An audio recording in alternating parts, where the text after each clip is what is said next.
حضرت امیر حمزہ رضی اللہ عنہ اس جماعت سے تعلق رکھتے ہیں جس کے بارے میں اللہ تعالیٰ نے قرآن پاک میں ارشاد فرمایا رضی اللہ عنہم، کہ اللہ اس صحابہ کی جماعت سے راضی ہے، اور خالی اللہ ان سے راضی نہیں ہے، ورضوا عنہ، اور یہ بھی اللہ سے راضی ہیں۔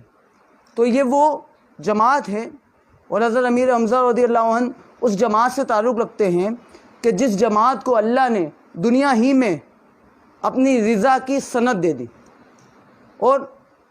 آپ کو ایک نسبت یہ بھی ہے کہ آپ نبی محترم صلی اللہ تعالی وسلم کے چچا بھی ہیں، اور ساتھ میں جس دائی سے حضرت صوبیہ رضی اللہ عنہ سے نبی محترم صلی اللہ تعالی وسلم نے دودھ پیا، آپ نے بھی اسی دائی سے دودھ پیا۔ تو اس طرح آپ نبی پاک صلی اللہ علیہ وسلم کے چچا بھی ہیں اور رضائی بھائی بھی ہیں۔ اور ہم نے دیکھا کہ صحابہ کرام نبی پاک صلی اللہ علیہ وسلم کی دعوت و تبلیغ پہ ایمان لے کے آئے، لیکن حضرت امیر حمزہ وہ صحابی رسول ہیں جو دعوت و تبلیغ پہ ایمان لے کے نہیں آئے بلکہ عشق مصطفیٰ صلی اللہ علیہ وسلم پہ ایمان لے کر آئے۔ ایک دن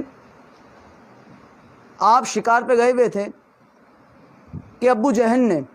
نبی محترم صلی اللہ علیہ وسلم کو دیکھا اور برا بھلا کہنا شروع کر دیا اور آپ پر تشدد شروع کر دیا۔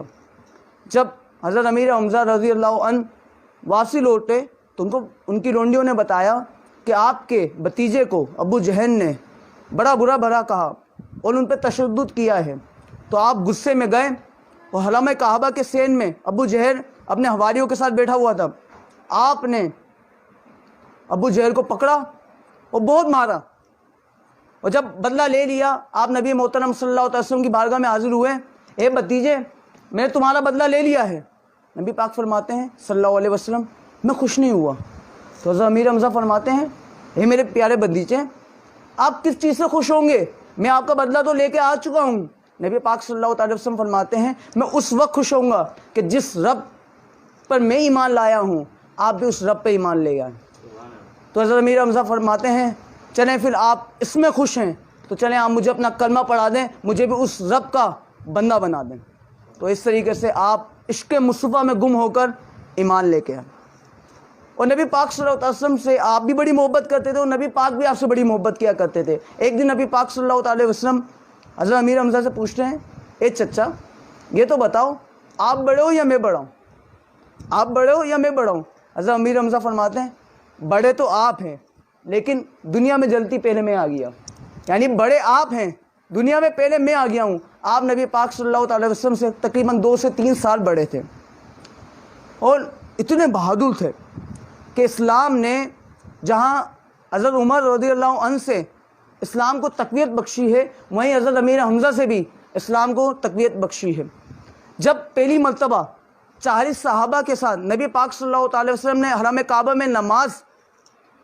کی جماعت کروائی تو اس وقت 2 صفیں بنی ہوئی تھی، ایک صف کی نگہبانی حضرت عمر فرمایا کرتے تھے اور دوسری کی نگہبانی حضرت امیر حمزہ کیا کرتے تھے۔ اور پھر بہادری اتنی کہ کوئی بھی آپ کے سامنے آ نہیں سکتا تھا، کوئی بھی آپ سے مقابلہ کر نہیں سکتا تھا۔ تو وحشی کو ایک ٹارگٹ دیا گیا ہندہ کی طرف سے جو حضرت ابو سفیان کی زوجہ ہے، پہلے ایمان نہیں لائی تھی، یہ اس وقت کا واقعہ ہے، بعد میں ایمان لے آئی تھی۔ جب ایمان نہیں لائی تھی تو حضرت امیر حمزہ رضی اللہ عنہ کو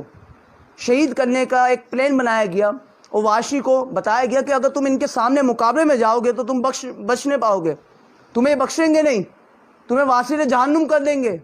تو ایک کام کرنا چھپ جانا، چھپ کر ان پہ وار کرنا۔ تو ایسے ہی ہوا، وحشی جو ہے وہ ایک ٹیلے کے پیچھے چھپ گیا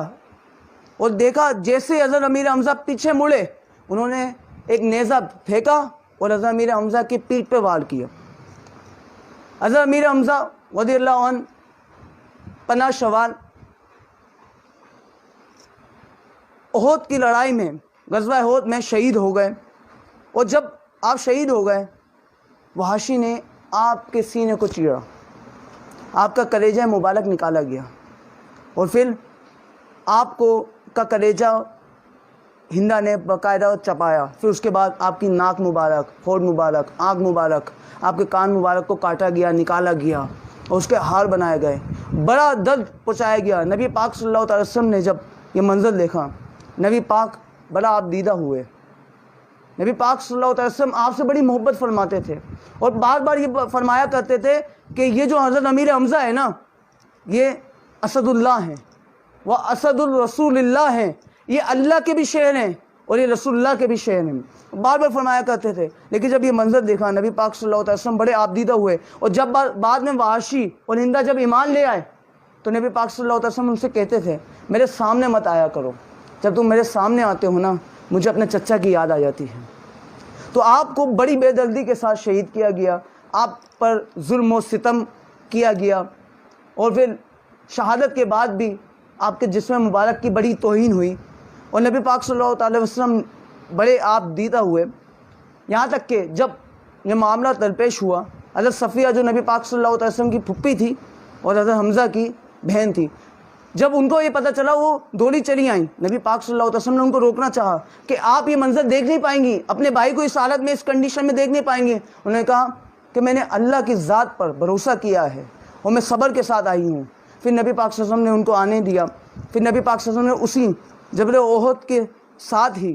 آج بھی سید الشہداء کا مزار موجود ہے, نبی پاک صلی اللہ علیہ وسلم نے اپنے ہاتھ مبارک سے ہی آپ کو مدفون کیا, آپ کو قبر انور میں دفن کیا اور آج بھی وہاں کی برکتیں موجود ہیں. اور نبی پاک صلی اللہ علیہ وسلم ہر سال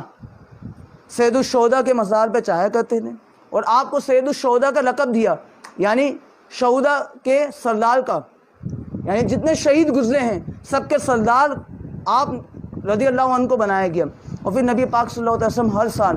آپ کی قبر انور کی زیارت کیا کرتے تھے. پھر اسی کے بعد خلفائے راشدین نے آپ کی زیارت کی اور آج بھی جو مدینہ جاتا ہے وہ سید الشہداء کے مقام پہ جاتا ہے اور آپ کی برکتیں حاصل کرتا ہے. اللہ تعالی ہمیں بھی سید الشہداء کے مزار کی زیارت نصیب فرمائے. جیسے انہوں نے عشق مصطفیٰ میں ڈوب کر اپنی زندگی گزاری اور آخری دم تک اسلام کا پرچم سر بلند کیا اور آخری وقت بھی اسلام کے خاطر کلمہ حق کے خاطر لڑ کر شہادت نوش فرمائی. اللہ تعالی ہمیں بھی اس سیرت پہ عمل کرنے کی توفیق عطا فرمائے. اللہ تعالی بزم عثمان غنی کو برکت نصیب فرمائے. وما علینا الا البلاغ المبین.